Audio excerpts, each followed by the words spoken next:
not doing anything, and yep, see, we almost had an accident there.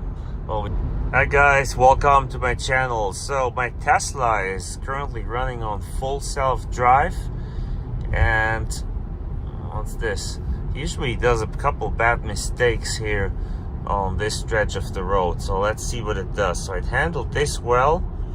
It saw the truck coming out, it slowed down, didn't pass immediately, but now it's passing.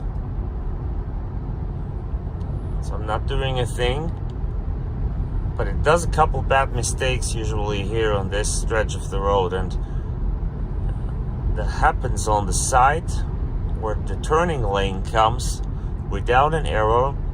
It goes inside the turning lane and it tries to go straight, which is really weird. Yeah, I'll have to see if it does that or not. So now it hangs on the left side. I don't like that. Signal and force it to get over. Okay, comes over. Good. Of course, whenever you want to show something, it doesn't happen. So far, full self-driving has been alright. I'm not saying great because it had some issues that I didn't like. Like on the freeway, it tends to go to the left lane. Even the right lane is empty, and then it won't go back over. It will hang in the left lane or in the middle lane instead of going back to the right lane, which is a little awkward. And I know I can make it go back, but still. Okay, there's a car. We're slowing down way too much. That was not me, it's all the car driving here. So far, so good. Another thing it does sometimes, it gets confused. Then it goes right, left, and stops. But not often. Most times when there's markings on the road, it does a pretty good job. But now sometimes it passes right away, and sometimes it won't pass. It stays behind cars forever. I didn't check that. Here you go. Turning lane, and I don't want to turn. I want to go straight. Look at that, how dangerous that is. I'm not doing anything, and yep, see? We almost had an accident there.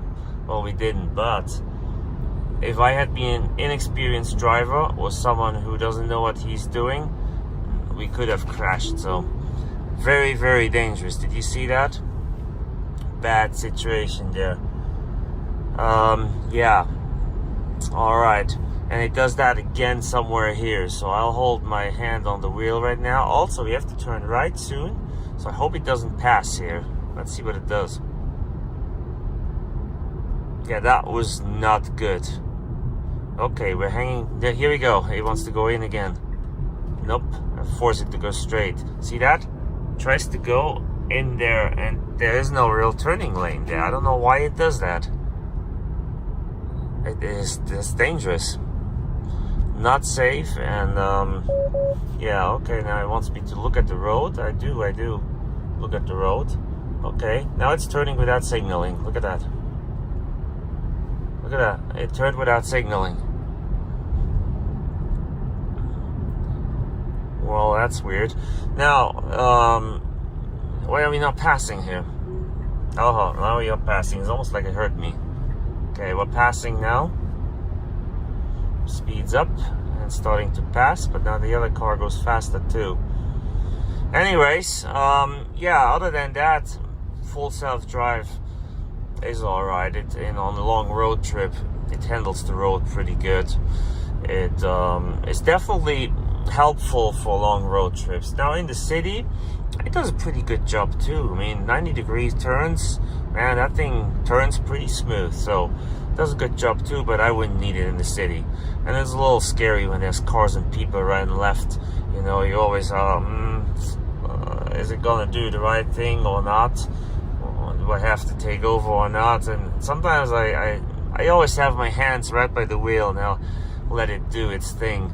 And it always knew what it was doing, but it makes you feel a little bit awkward. So sometimes you feel like you're driving like when a new drive. Now it runs over and there's a car there. Look at that. Oh my heck. Yeah, see, he thinks I cut him off. Unbelievable. See, that was not good either. because it slowed down while it was going over. Alright, I better get driving. Hang in there, guys. Thanks for watching my channel.